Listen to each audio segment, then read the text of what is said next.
Bonjour et bienvenue sur Chef. Je suis Sophie Plumer, votre hôte. Avec Chef, je dresse des portraits de femmes et d'hommes engagés dans leur entreprise, passionnés par l'intelligence collective et qui accompagnent leurs équipes de manière positive.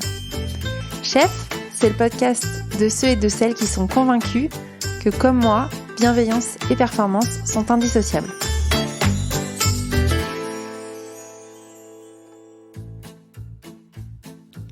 Aujourd'hui, je vous propose un nouveau format d'épisode. Un nouveau format parce que je ne suis pas uniquement partie à la rencontre de mon invité, je suis aussi partie décrypter une technique d'intelligence collective que j'apprécie beaucoup et qui s'appelle le co-développement. Le co-dev, de son petit nom, est une méthode très efficace pour la résolution de problèmes, pour créer du lien, pour renforcer la confiance au sein d'un groupe. J'ai eu la chance d'expérimenter le co-dev à plusieurs reprises dans ma vie professionnelle, et cette technique a vraiment changé ma vie et ma manière de manager. Alors j'avais vraiment envie de vous faire découvrir de plus près cette méthode. Pour cet épisode, j'ai confié mon invitée, Clara Leparquier, qui est coach, formée au co-dev depuis des années et animatrice de nombreux groupes de co-développement dans des entreprises. Dans cet épisode, nous reprenons tout depuis le début. Ce qu'est le co-dev, à quoi sert cette technique, pourquoi la mettre en place dans son entreprise, comment l'utiliser moi en tant que manager et aussi comment se former. La meilleure manière de s'initier et de comprendre le co-développement, c'est de le tester, c'est-à-dire d'intégrer un groupe de co-dev et de laisser la magie de la technique et du groupe opérer. Alors avec Clara, en plus de cet épisode, nous avons eu envie de vous faire un cadeau et de vous proposer de découvrir et d'expérimenter le co-dev dans le cadre de Chef. Clara a accepté mon invitation et va animer un ou plusieurs groupes de co-développement constitués d'auditeurs et d'auditrices de Chef, donc c'est-à-dire vous, qui seront intéressés et volontaires pour participer. Donc si vous avez envie de tester cette méthode, si vous avez envie d'intégrer un groupe de co-dev, un groupe de pairs, en dehors de votre entreprise qui vous aidera à résoudre vos problématiques, vous êtes le bienvenu ou la bienvenue. Toutes les informations pour découvrir et s'inscrire sont en commentaire de l'épisode et sur le site de Chef dans la rubrique Communauté. Je vous souhaite une bonne écoute de ma conversation avec Clara Leparquier et je vous retrouve en fin d'épisode pour le débrief.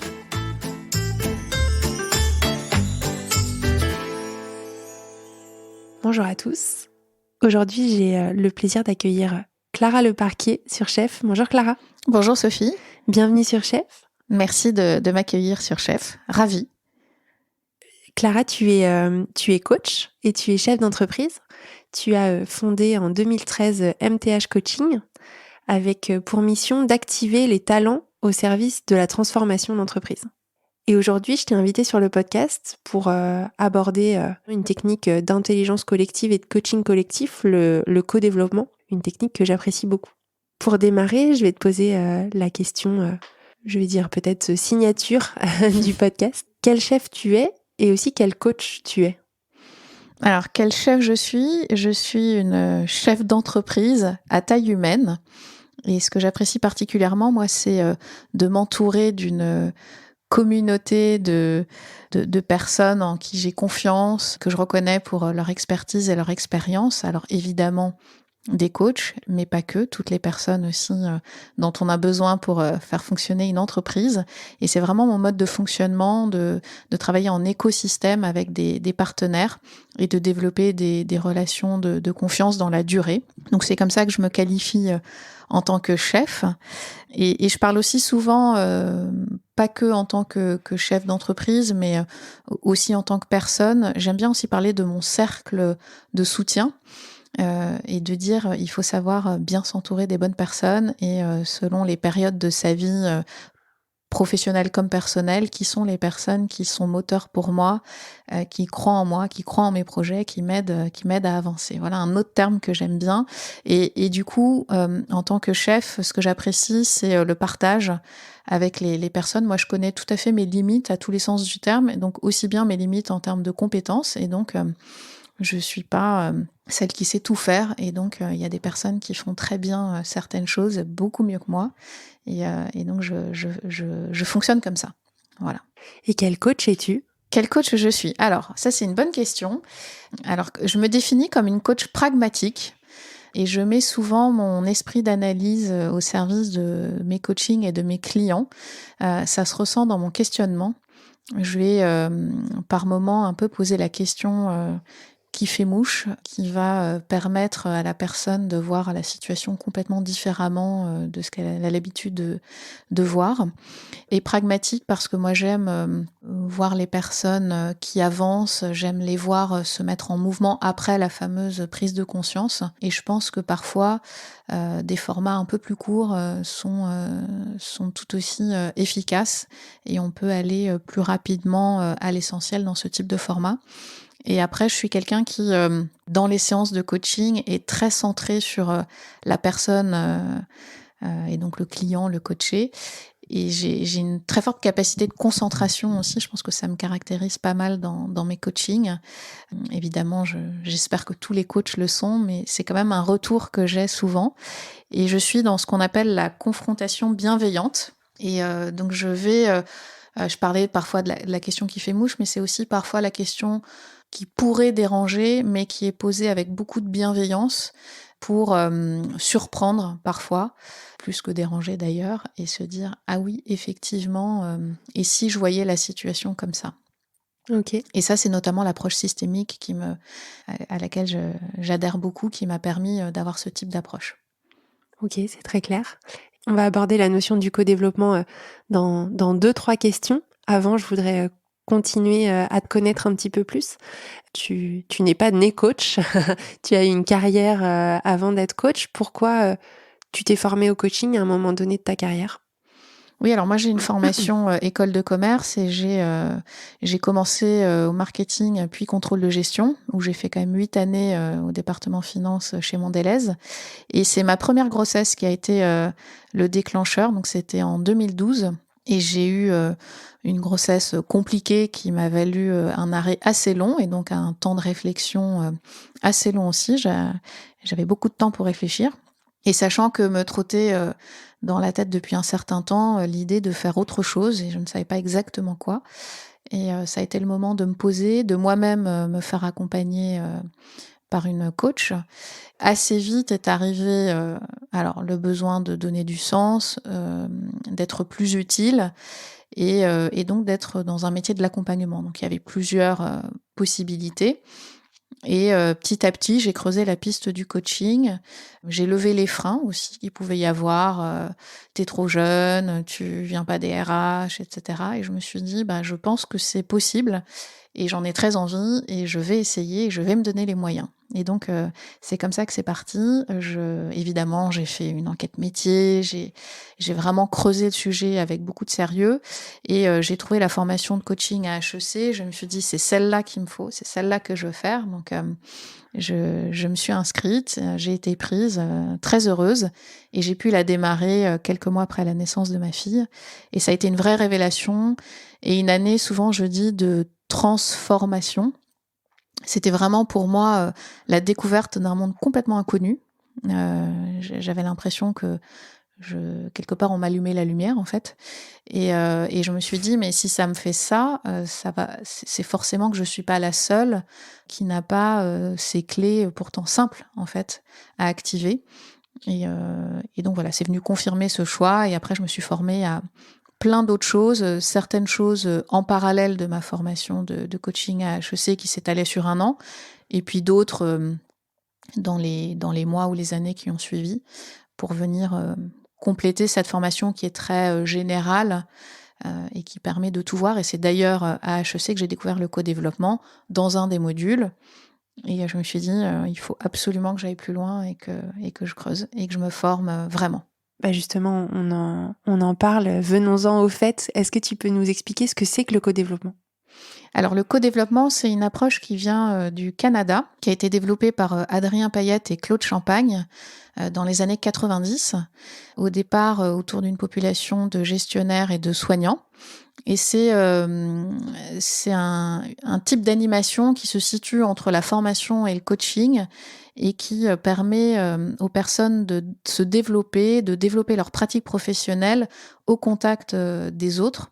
Donc c'est une approche qui permet d'apprendre par l'intelligence collective et en même temps qui a plein d'autres bénéfices parce que ça permet de créer du lien entre les personnes, ça permet de certes développer sa pratique, de gagner en efficacité parce que sur un temps très réduit, on va voir qu'il peut y avoir des timings assez différents, mais sur un temps, quoi qu'il arrive, réduit, on arrive avec un sujet, une préoccupation, une problématique et on repart avec un plan d'action très concret et plein d'idées, plein de choses à mettre en œuvre.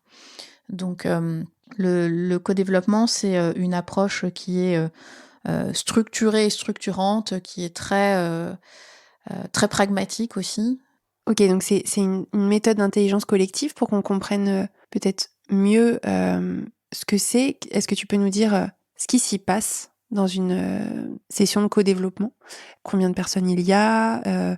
Quels sont les sujets qu'on y traite peut-être? Et je crois savoir qu'il y a des étapes à respecter pour qu'une séance se passe bien et en tirer toute la force du collectif. Est-ce que tu peux nous expliquer aussi un peu par quelles étapes on passe? Oui, et alors je vais peut-être commencer par parler du co-développement, on va dire, classique dans son format d'origine, et puis après on verra que il y a des variantes possibles. Alors à la base, le co-développement, donc ça va être des pairs, ou en tout cas des personnes qui vont se réunir elles ont quand même un objectif commun qui est de se développer ensemble. Ça, c'est le point de départ. Et donc, elles vont se réunir sur plusieurs séances qui vont être espacées de 3, 4, 5 semaines. Et elles vont se réunir en général sur une durée minimum de 6 mois. Ça peut être plus aussi si le groupe a envie de continuer. Le groupe va être constitué de 5 à 8 personnes. En tout cas, c'est ce qui est recommandé. On peut faire un peu moins, on peut faire un peu plus. Et c'est ce même groupe qui va se réunir sur les différentes séances. Donc quand on s'engage dans du co-développement, on s'engage à retrouver un groupe de façon régulière. Les séances, alors dans le format initial, et je précise bien initial, sont plutôt de 2h30 à 3h. À la base, c'était du présentiel. Et dans chaque séance, il va y avoir 3 rôles. Il va y avoir le rôle du client, qui est la personne qui va être au centre de la séance et qui apporte donc un sujet. Et le groupe va accompagner cette personne autour de son sujet à cheminer progressivement avec les fameuses étapes dont tu parles, et j'y viendrai juste après. Le deuxième rôle, c'est toutes les autres personnes qui sont donc des consultants au service du client et de son sujet. Et le dernier rôle, c'est le rôle de l'animateur, du facilitateur, qui est donc le rôle que j'ai moi quand j'anime, et qui est un rôle plus de garant du cadre, de respect des étapes, des processus, des règles de vie. Sur le fonctionnement d'une séance de co-développement, ce qui est intéressant aussi, surtout quand le groupe se voit dans la durée, c'est que le client donc s'engage sur un plan d'action en fin de séance, et à la séance suivante, c'est lui qui va démarrer en faisant un retour sur son plan d'action, sur ce qu'il a mis en œuvre. Et donc il y a quelque part à la fois un engagement vis-à-vis du groupe, et puis les personnes sont très intéressées de savoir ce qui s'est passé, comment la personne a pu évoluer par rapport à son sujet, à sa problématique. Donc il y a beaucoup de curiosité et d'intérêt, curiosité au sens très positif du terme. Et ensuite, on redémarre une séance avec un nouveau client. Sur comment sont choisis les clients à chaque fois, il y a plusieurs façons de faire. Moi, en tout cas, ce que j'aime faire, c'est de faire un tour de table des sujets. Donc, chacun exprime ce que serait son sujet s'il était client. On n'est pas obligé d'avoir un sujet, on a le droit de passer son tour. Et à la fin du tour de table, on fait un vote de qui va être le client du jour. Okay, voilà comment ça se passe quand c'est moi qui anime. Voilà, en fonction de l'urgence, de l'intérêt, de la priorité peut-être qu'on a envie de donner ce jour-là à telle ou telle personne. Oui, on peut le préciser, et ça peut effectivement rentrer en compte. Et après, comme on parle d'intelligence collective, moi j'aime bien laisser vraiment le groupe choisir, et c'est quand même très rare qu'ils choisissent le sujet qui était absolument pas urgent, important pour la personne, et qu'il y en a une qui a un sujet sur le feu et qu'on la laisse de côté. Par contre, parfois, il faut choisir entre 2 sujets très urgents, très importants, et on se dit que ce sera peut-être la prochaine fois qu'on le traitera du coup. Ok. Une méthode vraiment, on a un collectif qui se suit de semaine en semaine, à fréquence régulière, et qui a pour objectif de traiter des situations, des problématiques que rencontrent les membres du groupe. C'est ça. Et l'objectif, c'est de traiter en une séance une problématique. Le client expose sa problématique et en ressort à la fin avec des idées de solutions et revient le coup d'après, la séance d'après, en faisant un débrief de ce qu'il a pu mettre en place et ce qui s'est passé pour lui entre ces 3 à 5 semaines C'est ça. d'écart. Okay. Et c'est vrai qu'on n'est pas rentré, je pense que ça, c'est pas forcément utile de le faire à ce stade-là, on n'est pas rentré dans le détail des étapes, mais juste en quelques mots, une séance se déroule en 6 étapes. Et en fait, ce qui est intéressant, et ce qui fait, je trouve, une des forces de cette approche, c'est que selon les étapes et selon le rôle qu'on a, est-ce qu'on est client, est-ce qu'on est consultant, on va alterner différentes postures. Donc, il va y avoir des moments où c'est le client qui va être en écoute active et ne va pas du tout intervenir. Il y a des moments où c'est les consultants qui vont être en écoute active. Il va y avoir des étapes où les consultants vont apprendre à poser des questions ouvertes et vont apprendre à poser des questions qui vont permettre aux clients de prendre du recul, de réfléchir, de voir la situation sous un autre angle. Il y a des moments où on va aussi être dans une phase plus de conseil. Et donc, là, à ce moment-là, c'est le client qui lui écoute. Mais ça apprend aussi aux consultants à respecter ce que chacun amène comme expérience, comme conseil. Et donc, c'est vraiment ça, la force de cette approche, c'est de se dire, je développe en même temps ma posture et une posture de manager-coach finalement. Et collectivement, on forme un coach collectif pour le client. Et individuellement, je travaille ma posture et donc forcément, ça va m'être utile dans mon quotidien professionnel, en particulier si je suis manager, mais pas que. Et donc finalement, pour les entreprises, mettre en place ce type d'approche, non seulement ça permet de traiter de solutions et de cas très concrets, parce qu'on n'en a pas encore beaucoup parlé, mais on vient vraiment avec des sujets réels qu'on rencontre dans son quotidien au travail ou dans sa vie personnelle, si c'est un co-développement plus personnel, parce que c'est pas forcément professionnel. Et donc l'intérêt pour les entreprises, c'est que par petites touches, finalement, on développe une nouvelle culture, alors à la fois d'entraide, de solidarité, parce qu'on apprend à se soutenir les uns les autres, mais aussi on vient travailler finalement sa posture de manager-coach, et donc on apprend à écouter, on apprend à questionner, on apprend à être bienveillant, à respecter la parole de l'autre, à respecter l'expérience de l'autre, et à être dans une approche où j'apprends à apprendre, où j'apprends au contact de l'autre et où finalement le savoir vient du terrain. Moi, ce que j'aime beaucoup dans cette approche, c'est de se dire il n'y a pas de sachant, ou au contraire, tout le monde est sachant. Je préfère d'ailleurs dire que tout le monde est sachant que personne n'est sachant. Et c'est vraiment de se dire, on a tous un vécu, on a tous des expériences, on a tous des compétences, des qualités. Et même l'animateur n'est pas le sachant dans le co-développement. L'animateur, lui, il est là pour réguler, pour s'assurer que la séance se passe bien, que effectivement les règles sont respectées, pour apporter du cadre. Et sans animateur, il n'y a pas de co-développement.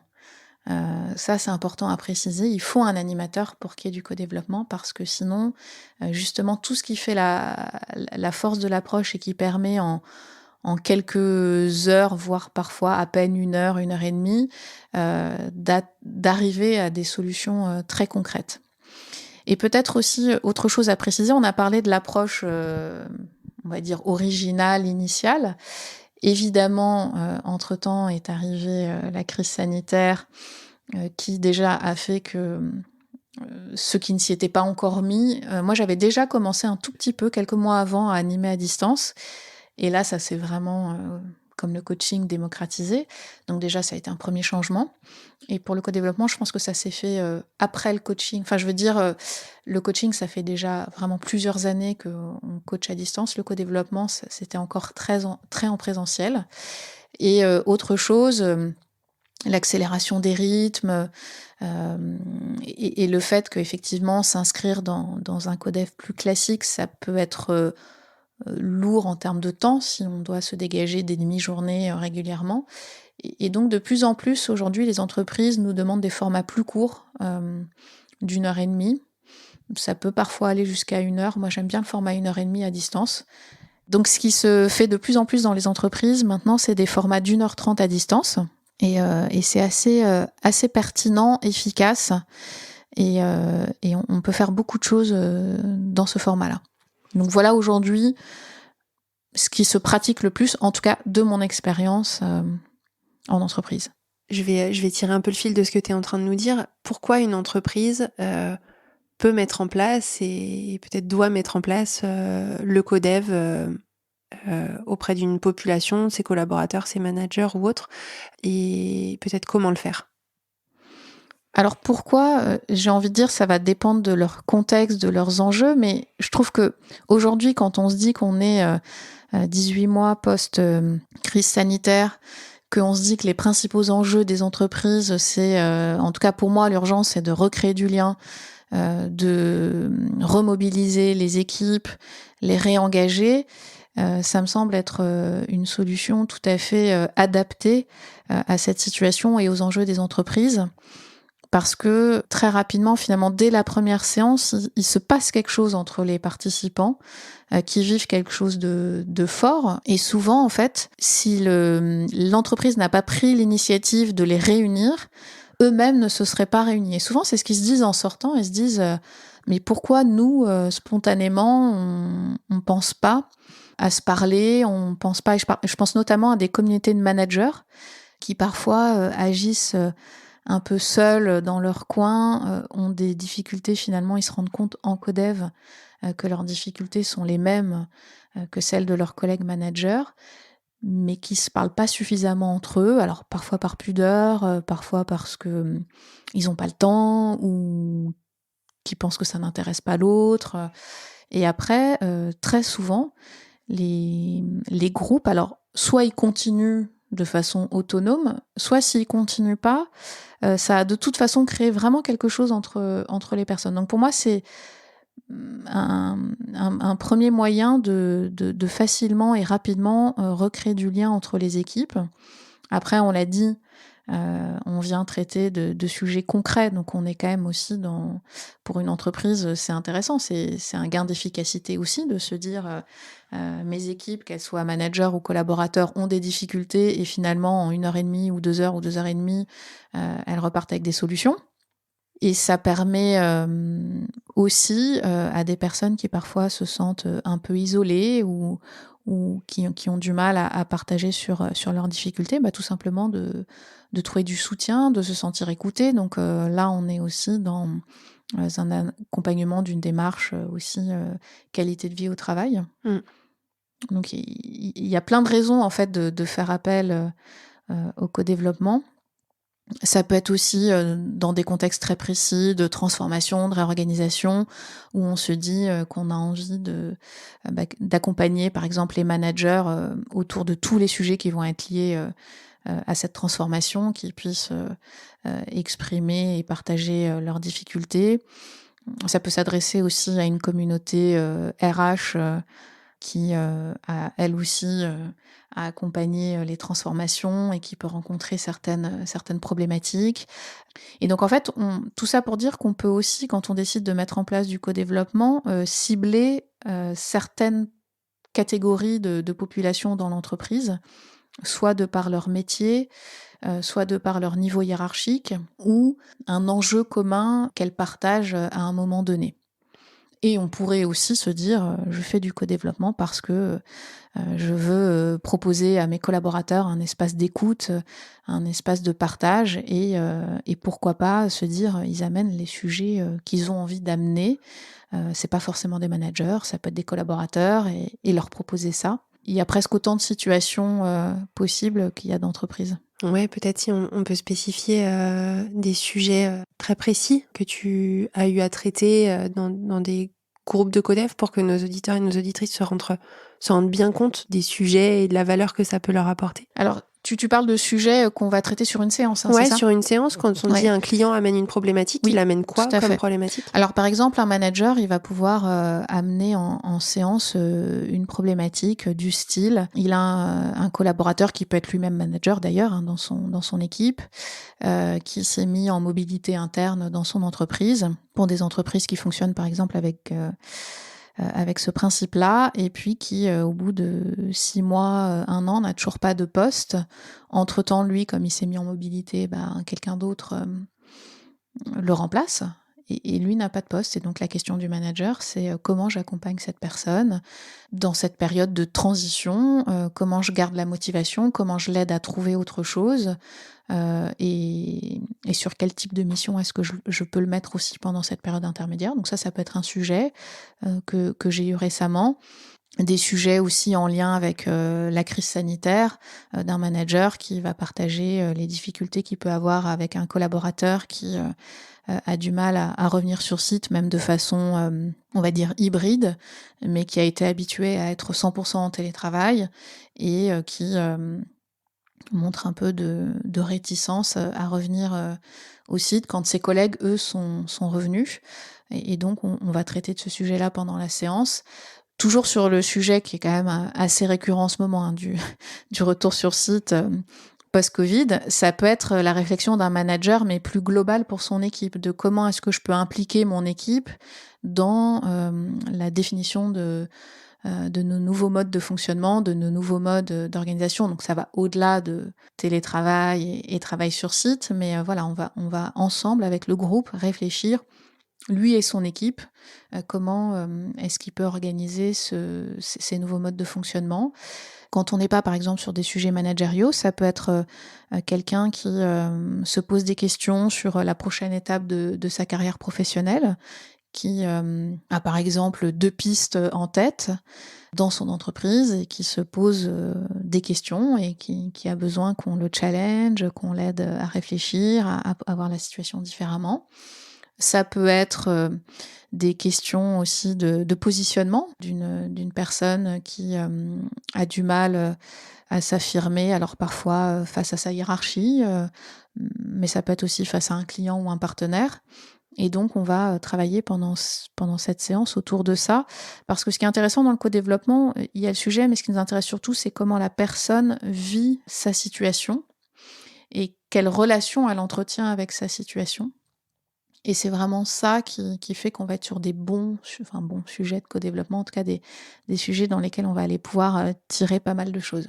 Si je suis un manager et que je nous écoute et que j'ai envie de mettre ça dans mon entreprise, peut-être animer mon équipe avec du co-développement, est-ce que c'est possible? Comment faire? Est-ce que tu as des conseils là-dessus?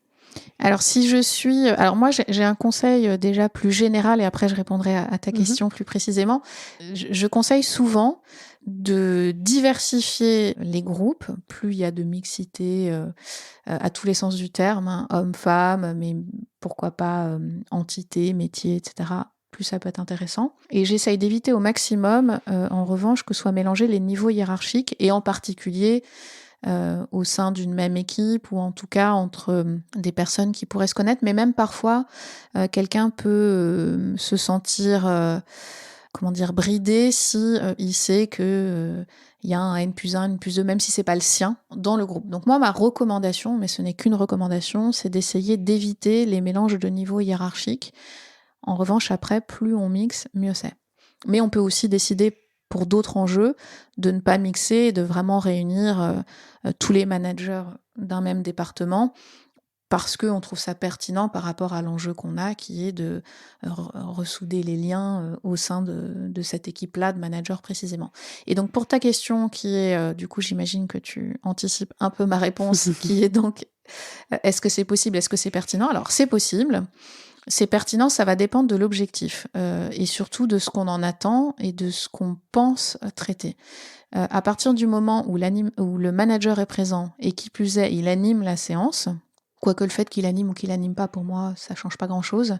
En tout cas, si le manager est présent, il faut savoir que même s'il y a des très bonnes relations, tout ne sera pas dit et en tout cas, il peut y avoir certaines personnes qui vont être davantage bloqué que si c'était quelqu'un d'externe, en tout cas du moins d'externe à l'équipe.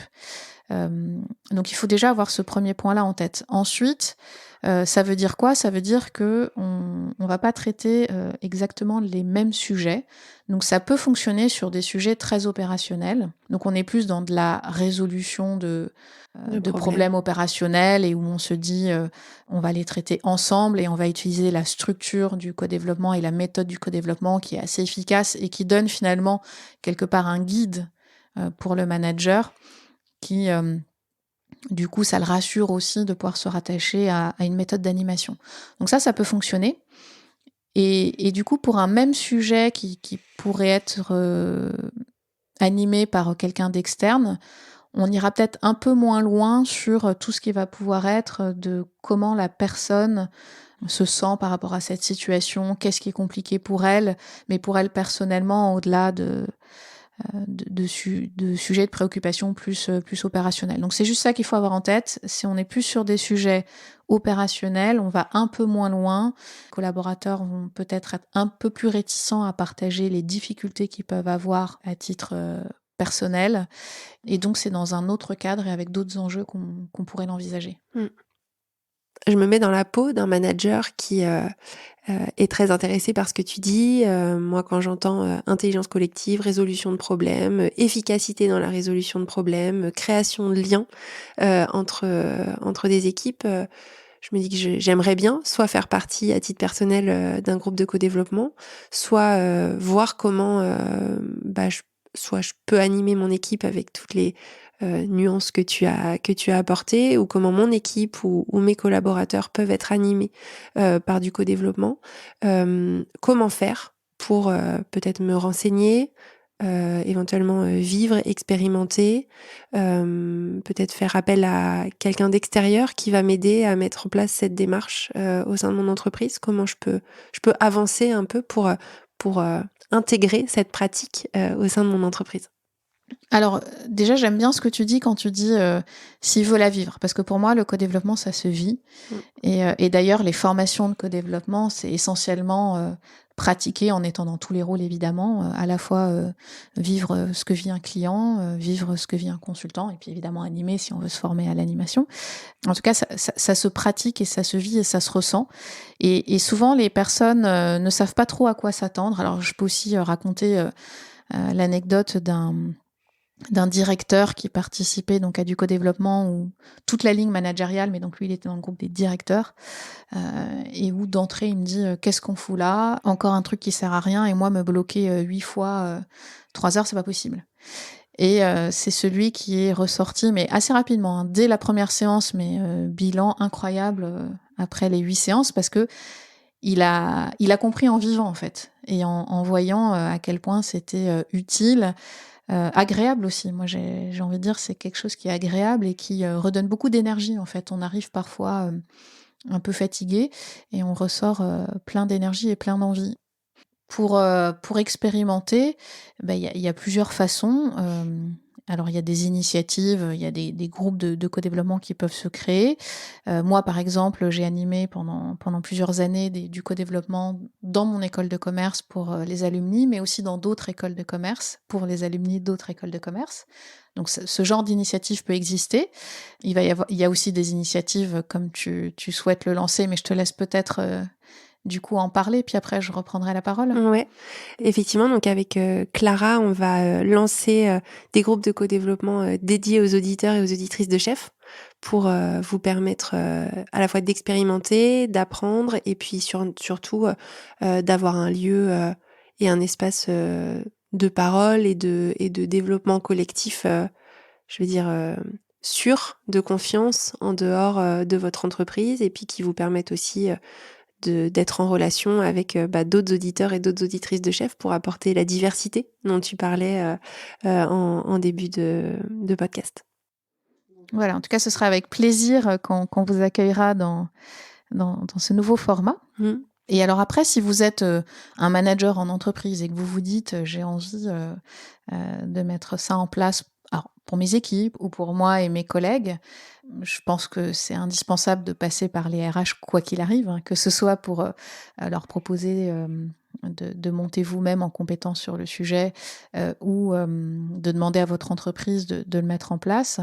Et pour moi, ce qui est une bonne formule en tout cas, c'est de lancer la dynamique dans l'entreprise, d'organiser des groupes de co-développement, donc en se posant un certain nombre de questions en amont sur pourquoi on souhaite mettre en place ce type de démarche, à qui on veut que ça s'adresse, dans quel objectif, et de là découlera une démarche. Et donc à qui on le propose? Est-ce que c'est uniquement sur base du volontariat? C'est une question aussi à se poser avant.